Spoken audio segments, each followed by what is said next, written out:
Savsov iqtidorli kishilarni kuzatishga ham o'ziga tortishga nihoyat moyil desam ishlamsiz yurak berib alt raqamini yo'llayotgandan keyin filmning oxirida uchpanchaligini ko'rgan hamma do'stlar bilamiz.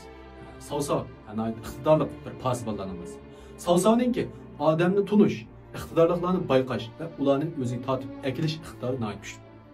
Savsov tunji ish boshlagan vaqtda dadasi unga deydi: "Men barliq mol mulkimni yig'ib, sana iqtisodiy ijodda yordam beraman" degan vaqtda Savsov nima deydi degan vaqtda mol mulk muhim narsa emas. Mol mulk chuqur bo'lish kerak.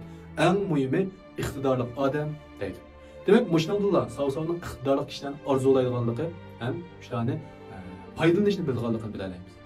Keyingi vaqtlarda 18 taraf qo'shini qo'shilgan vaqtda tunji ko'riblar Liu Bi, Guanyu, Zhang Feilarning iqtidorining borligi, cho'ng ishlar qila olganligini bayqab oladi. Yuan Shao, Yuan Shularninki ularni qo'g'lab chiqarayotganiga qaramay, u o'zining yenidan ochliq va may narsalarni chiqarib Liu Bi, Guanyularga taqdim qildi va ularninki moyilligini o'ziga tortmoqchi bo'ldi va o'ziga qabul qilmoqchi bo'ldi.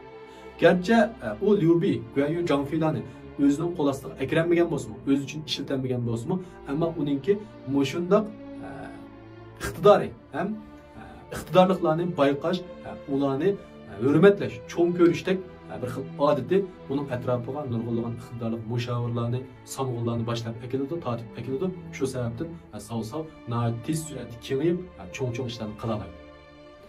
Shunga agar siz bir korxonchi bo'lsangiz yoki bir ish boshlamoqchi bo'lgan bir odam bo'lsangiz, demak iqtidorlilardan foydalanishni, iqtidorlilarni bayqashni va yiningizga tortib akilishni, ular bilan hamkorlashishingiz, o'rganishingiz kerak. Chunki bir odam hamma ishni qilib ketolmaydi, mukammal bo'lmaydi. Shunga biz hamkorlash orqali o'zimiz qilolmaydigan, o'zimizning kuch yetmaydigan ishlarni bajara olamiz. Agar siz bu gaplarni qo'shilsangiz, ostidagi inkas rayoniga alt raqamini qoldirib qo'ying. Texnik ko'p jamoatchilikqa, korxonchilikqa oid masalalarga qiziqsangiz, ayrim xonimga uchur qiling.